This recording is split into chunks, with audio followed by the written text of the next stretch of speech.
የምር አስለቀሰኝ። የምር በቃ ጠዋት የምር ነው ያለቀስኩት፣ ከልቤ ነው ያለቀስኩት። የምር በቃ መረጋጋት ሁሉ እስኪያቅተኝ ድረስ ነው ጠዋት ላይ።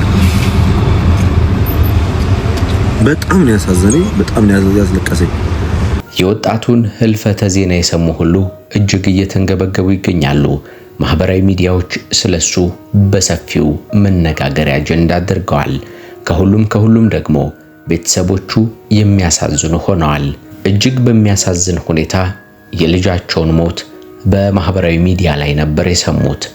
ሌላ የሚያሳዝን ነገር፣ ልጅን ያክል ነገር በማህበራዊ ሚዲያ ህይወቱ አለፈ ተብሎ መርዶ መስማት እንዴት ያለ የሚያሳዝን ክስተት ነው።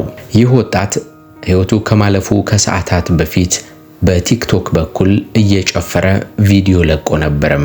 ለተመልካቾቹ ለሚከተሉት ሁሉ በአፋን ኦሮሞ ሙዚቃ የተቀናበረ ቪዲዮ አጋርቶ ነበር። ከጥቂት ሰዓት በኋላ ግን ህይወቱ ማለፉ ተሰማም። ታዲያ ምንድነው ያጋጠመው? ቤተሰቦቹ ይህንን ከባድ ሐዘን ሲሰሙ ምን ተሰማቸው? የሞቱ ምክንያት ምን ይሆን? ሁሉንም በዚህ ዝርዝር መረጃ ወደ እናንተ እናደርሳለን። እንደምናችሁ የምንወዳችሁና የምናከብራችሁ የጎራ ስቱዲዮ ቤተሰቦቻችን፣ ቻናላችን ጎራ ስቱዲዮ ወቅታዊ፣ ማህበራዊ፣ አለፍ ሲል አዝናኝና አስተማሪ የሆኑ ልዩ ልዩ ታሪኮችን እየዳሰሰ ወደ እናንተ ውድ ተመልካቾች የሚያቀርብ ሚዲያችን ነው። ዛሬ ይህንን መረጃ አጠናቅረን እንዲናቀርባለን። ጌታቸው በላይ የመሰናዶ አዘጋጅና አቅራቢ ነኝ።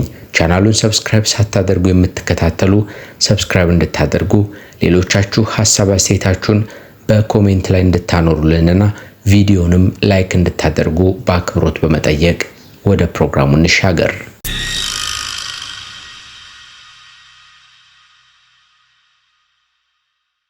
ወጣቱ በማህበራዊ ሚዲያ ላይ ይታወቃል። በተለይ ደግሞ በቲክቶክ በኩል በርካታ ተከታዮች አሉት። በተለያዩ ሙዚቃዎች ላይ የተቀነባበረ ቪዲዮ በመልቀቅ በመጨፈርና ባህላዊ እንዲሁም ማህበራዊ የሆኑ ክንዋኔዎችንም ሐሳቦቹንም ሲያጋራ ይታወቃል። ወጣቱ ኢብሳ ጉተማ ተብሎ ይጠራል። በአካባቢው በወዳጆቹ እጅግ ተወዳጅ ነው። ከሁሉ በላይ ደግሞ ተጫዋችነቱን አብዝተው ይጠቅሳሉ። የሚያውቁትና የሚወዱት አቤት ጨዋታው እያሉ ስለሱ ይመሰክራሉ። ኢብሳ ይባላል። በቅርበት አውቀዋለሁ። በጣም በሚገርም ሁኔታ አዳማ የሄድኩኝ ሰዓት ላይ 2 ጊዜ አግኝቼዋለሁና ምን አይነት ሳቂታ፣ ምን አይነት ተጫዋች፣ ምን አይነት በቃ ልበ ንጹህ ሰው እንደሆነ ልነግራችሁ አልችልም። እኔ በጠዋት ስሰማ በቃ ማይ መቆጣጠር ነው ያቃተኝ። በቃ ውስጤ በጣም ነው የተሰበረው። በጣም ነው የደነገጥኩት። በጣም ነው ያዘንኩት። ኢብሳ ጉተማ እጀታ ይባላል። ኢብሳ ማለት ምን አይነት ሰው ልበላችሁ? ጥርሳችሁን የማያስከደን አይነት ሰው ታውቃላችሁ? ጥርሳችሁን የማያስከደን ሰው፣ በጣም ነፃ ተጫዋች። እንዲህ እኔ እሱን ባገኘሁባቸው በእነዛ ቀናቶች ውስጥ ማለት ነው እንዴት በቃ ፈታ እንዳረገኝ። ይህ የሚያምርና ለግላጋ ወጣት ታዲያ ከጓደኞቹና ከወዳጆቹ ጋር መልካም ቀረቤታ ያለው ብቻ ሳይሆን ህይወቱን ለመለወጥና ራሱንም የተሻለ ቦታ ላይ ለማስቀመጥ አለፍ ሲልም ለሀገሩም ትልቅ ውለታ ውሎ ለማለፍም ትልቅ ህልም ነበረው። በዚህም መስመር ላይ እየተንቀሳቀሰ የሚገኝ ሰው እንደነበር መረጃዎች ይጠቁማሉ። ታዲያ አሁን በድንገት ግን ህይወቱ ሊያልፍ ችሏል። ይህንን የሞቱን ዜና የሰሙ ታዲያ ሐሳብ አስተያየታቸውን እያኖሩ ይገኛሉ። ጋዜጠኛ ቴዎድሮስ ተክለአረጋይ እንዲህ ይላል። የሁላችንም ህይወት ከዚህ የተለየ አይደለም። እቅዴን አሟልቼ ለፍቼ ጠንክሬ ሰርቼ የምንለው ሁሉ ቀናችን ሳይሆን ሲቀር ኢምንት ቀላል ይሆናል። አበቃ በማለት በሚያሳዝን ሁኔታ ይገልጸዋል። ዛሬ ብዙዎቻችን በእግር በትራንስፖርት ወይም በገዛነው ቅንጡ መኪና ስንንቀሳቀስ እንውላለን። ከዚያም ውስጥ የምሽቷን ጀንበር የምናያት የተፈቀደልን ብቻ ነን።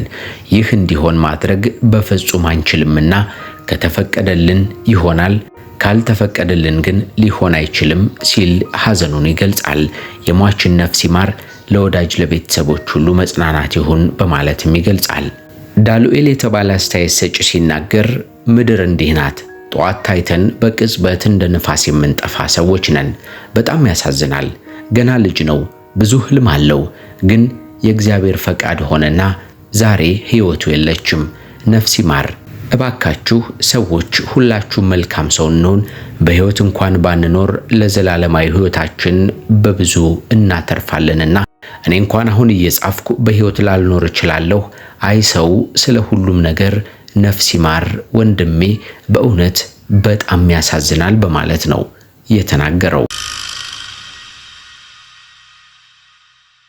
ወጣቱ ኢብሳ ጉተማ ተወልዶ ያደገው በወለጋ አካባቢ እንደሆነ መረጃዎች ይጠቁማሉ። ከአካባቢው ሰዎች ጋር ከማህበረሰቡ ጋር ልዩ ቀረቤታና ግቡብነትም የነበረው ወጣት እንደነበር መረጃዎች ይጠቁማሉ። ታዲያ በትናንትናው ዕለት ከአዲስ አበባ ተነስቶ ወደ አዳማ ከተማ እያመራ ነበርም። በዚህ መሃል በቲክቶክ በኩል አዲስ ቪዲዮ ሰርቶ ወደ ተመልካቾቹ አቀረበም። ያንንም በርካቶች ሐሳብ አስተያየት እየሰጡ መልእክቶችን እያደረሱት ቪዲዮንም እየወደዱለት ቆይታ እያደረጉ ነበረ። ከሰዓታት በኋላ ግን እጅግ ያልታሰበ ነገር ተፈጠረ። የሚያሽከረክረው መኪና ከፍተኛ የሆነ አደጋ ገጠመው። በዚህም ሕይወቱ ሊተርፍ አልቻለም። በቃ እንዲሁ በጊዜ አመለጠ። ይህ ከጥቂት ሰዓታት በፊት ቪዲዮ ለቆ በቲክቶክ የተመለከትነው ወጣት ከሰዓታት በኋላ ግን እንዲህ ሊያመልጠን ቻለ ማለት ነው። ያማል ይላል አንድ አስተያየት ሰጪ። ገና ወጣት ነው፣ እጅግ በጣም ወጣት። ይህ አጋጣሚ ደግሞ በአጭር አስቀርቶታል በማለት ይናገራል። ሌላኛው ከባዱ መታመም ወላጆቹ የልጃቸውን ሞት በማህበራዊ ሚዲያ ላይ መስማታቸው ነው ይላል። እንግዲህ እነሱ በመርዶ የልጃቸውን ሞት በትክክል በባህላችን በሀገሬው ወግ መሰረት ሳይሰሙ በማህበራዊ ሚዲያ ፎቶ በመለጠፉ የልጃቸውን ሞት እንዲህ በአደባባይ ሲሰሙ ሊሰማቸው የሚችለውን የሐዘን ድባቴ ማሰብ ቀላል ነው። እጅግ ከባድ እንደሚሆንባቸው ይታወቃል። ከሰዓታት በፊት በቲክቶክ ገጹ ላይ ደስተኛና ሳቂታ የነበረ ልጅ በሚዘገንን መልኩ ሞተ ሲባል ለማመን ይከብዳል ይላል። ወዳጆቼ ሕይወት እንዲህ ናት። እኛ ማለት እያንዳንዳችን እንደዚህ ነን። ለዘላለም አንኖርም። ከደቂቃ በኋላ ምን እንደምንሆንም አናውቅም። ለዚህች ሕይወት ነው እንግዲህ ስንደባደብ፣ ስንባላ፣ ስንጣላ፣ ስንነቃቀፍ የምንውለው። ሾፌሮች ደግሞ እባካችሁ እያስተዋላችሁ አሽከርክሩ፣ ለራሳችሁም ለሌላውም ሰው ሕይወት ተጠንቀቁ፣ ውድ ነፍሳችሁን ድንገት አታስነጥቁ፣ የሌላውንም አትንጠቁ። ስለ ቸኮላችሁም ቶሎ አትደርሱም። መድረስ የፈለጋችሁት ቦታ ቀድማችሁ ብትደርሱም ብታረፍዱም ምንም ነገር ከልኩ አያልፍምና በማለት ነው አስተያየት ሰጪው የሚናገረው። ቀጠል ያደርግና እግረኞችን ብትሆኑ ሁሌም በትክክለኛው መንገድ ላይ ሂዱ። ተራ ነገር ቢመስልም የትራፊክ ሕጎችን ለመከተል ሞክሩ። አካባቢያችሁን በንቃት ተከታተሉ። መኪና ሰው ሰራሽ ስለሆነ እናንተ ደግሞ እግዚአብሔር ሰራሽ ስለሆናችሁ እናንተ ከመኪና በላይ ዋጋ ያላችሁ ውድ ናችሁና ለራሳችሁ ክብር ስጡ፣ ዋጋችሁንም እወቁ በማለት ነው መልእክቱን የሚያስቀምጠው። በመጨረሻም ለውድ ወንድማችን ኢብሳ ጉተማ ነፍስህን በአጸደ ገነት እንዲያኖራት እመኛለሁ በማለት ነው አስተያየቱን የሚደመድመው። ወጣቱ ኢብሳን ለማሰብ የጸሎትና የሻማ ማብራት ፕሮግራም መዘጋጀቱን ጉርሻ ገጽ በመረጃ አካፍሎናል። ትናንት በሞት ላጣነው ወንድማችን ኢብሳ ወዳጅ ዘመዶቹና ጓደኞቹ በማስታወስ የጸሎትና የሻማ ፕሮግራም አዘጋጅተዋል ሲልም ይጨምራል። በዛሬው ዕለት ከሰዓት በኋላ ከ10 ሰዓት ጀምሮ በአዳማ ኦሊያድ ሲኒማ በሚገኘው በዚህ ፕሮግራም ላይ ሁሉም ወዳጅና ዘመዶቹ እንዲሁም አዝማዶቹ ሁሉ እንደሚገኙም ሲጠበቅ ቆይቷል። የወጣቱ ኢብሳ የቀብር ስፍራ በተወለደበትና ባደገበት በወለጋ እንደሚሆንም ይገመታል ይላል ይኸው መረጃም። ይህንን መረጃ ስትሰሙ እናንተ ምን ተሰማችሁ? እስኪ በኮሜንት ላይ አስቀምጡልን። እንዲህ በድንገት ወጥቶ ከመቅረት ፈጣሪ ይጠብቀን። ይህ የሁላችንም ጸሎት ሊሆን ይገባልና። የምንወዳችሁና የምናከብራችሁ የጎራ ስቱዲዮ ቤተሰቦቻችን ቻናላችን ጎራ ስቱዲዮ እንዲህ ያሉትን ወቅታዊ፣ ማህበራዊ፣ አለፍ ሲል አዝናኝና አስተማሪ የሆኑ ልዩ ልዩ ታሪኮችን እየዳሰሰ ወደ እናንተ ውድ ተመልካቾች የሚያቀርብ ሚዲያችን ነው።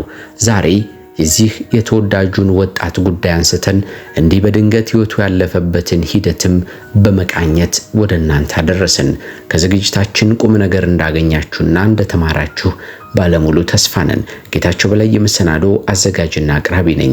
ቻናሉን ሰብስክራይብ ሳታደርጉ የምትከታተሉ ሰብስክራይብ እንድታደርጉ፣ ሌሎቻችሁ ደግሞ ቪዲዮ ላይክ አድርጋችሁ ሐሳብ አስተያየታችሁንም ኮሜንት ላይ እንድታኖሩልን በአክብሮት እንጠይቃችኋለን። በሚቀጥለው በሌሎች መሰናዶች እንደገና ተመልሰን እስክንገናኝ መልካም ጊዜ ለሁላችን ይሁን።